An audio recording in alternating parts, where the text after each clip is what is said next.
Hello dear students, friends welcome. இந்த வீடியோவில் 11th English public exam question பேங்குடைய update இந்த வீடியோவில் பார்க்க போகிறோம். 11th மாணவர்கள் நாளை மறுநாள் இங்கிலீஷ் எக்ஸாம் எழுத போகிறீங்க. உங்களுடைய செகண்ட் எக்ஸாம் சூப்பராக எழுதுறதுக்கு இந்த 11th English previous year public எக்ஸாமுடைய கொஸ்டின் பேங்க் உங்களுக்கு ரொம்ப யூஸ்ஃபுல்லாக இருக்கும். இப்போ இந்த வீடியோவில் வந்து பார்த்தீங்கன்னா 2020 ரெகுலர் எக்ஸாம் கொஸ்டின் பேப்பர் இருக்கும், சப்ளிமெண்ட்ரி எக்ஸாம் கொஸ்டின் பேப்பர் இருக்கும். அதே மாதிரி மார்ச் 2022 ரெகுலர் எக்ஸாம் இருக்கும்.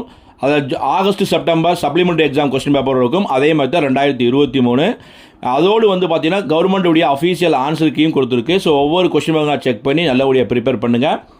மோஸ்ட்லி வந்து பார்த்தீங்கன்னா இங்கிலீஷில் மேக்ஸிமம் ஸ்கோர் பண்ணணும்னா நமக்கு வந்து இங்கிலீஷ் வொக்காபுலரி நல்லா இருக்கணும். அந்த மீனிங், அந்த சென்டென்ஸுடைய மீனிங், அந்த வேர்டுடைய மீனிங் தெரிஞ்சால் மட்டுமே தான் நம்ம வந்து மேக்ஸிமம் ஸ்கோர் பண்ண முடியும். குறிப்பாக பார்ட் 1 வந்து 20 1 மார்க்ஸ் இருக்குன்னா கண்டிப்பாக அந்த கொஸ்டின்ஸ் நல்லா ரீட் பண்ணணும், அதோடைய மீனிங் புரியணும். இந்த ஆப்ஷன்ஸ் 4 கொடுத்துருக்காங்கன்னா அந்த வேர்டுடைய மீனிங் தெரியணும். குறிப்பாக கொஸ்டின் நம்பர் 7லேருந்து 20 வரைக்கும் உங்களுக்கு வெரைட்டி ஆஃப் 1 மார்க்ஸ் வந்து கொடுத்துருக்காங்க.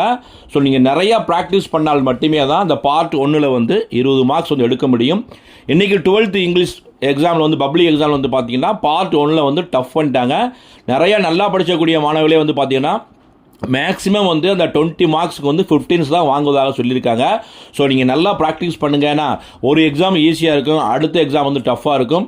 நீ மெயின் சப்ஜெக்ட்லாம் நீங்கள் ரொம்ப டீப்பாக படிக்கணும், ஓகேங்களா? புக் வெரி எக்ஸ்பெக்டட் மட்டும் நம்ம படிக்காமல் நல்ல ஸ்கோர் பண்ணணும். நம்ம வந்து 90+ மார்க்ஸ் ரீச் பண்ணணும் அப்படின்னா புக்கில் இருக்கக்கூடிய கேள்விகளும் நல்லா படிக்கணும். அதே மாதிரி சில கேள்விகள் கிரியேட்டிவாக கேட்டால் கூட உங்களுக்கு சொந்தமாக ஆன்சர் பண்ணக்கூடிய ஸ்கில்லை வந்து டெவலப் பண்ணிக்கணும். இப்போ பார்ட் 1 வந்து நம்ம 20 மார்க் எடுக்கணும் அப்படின்னா அந்த ஒவ்வொரு கொஸ்டின் பேங்காக நீங்கள் half yearly exam, revision 1 to previous public exam question paper எல்லாமே நீங்கள் என்ன செய்யணும்னா நீங்களாக ஒவ்வொரு கொஸ்டின் பேப்பராக எடுத்து நீங்கள் வந்து டெஸ்ட் மாதிரி எழுதி அதோடைய ஆன்சர்ஸ் எல்லாம் செக் பண்ணணும்.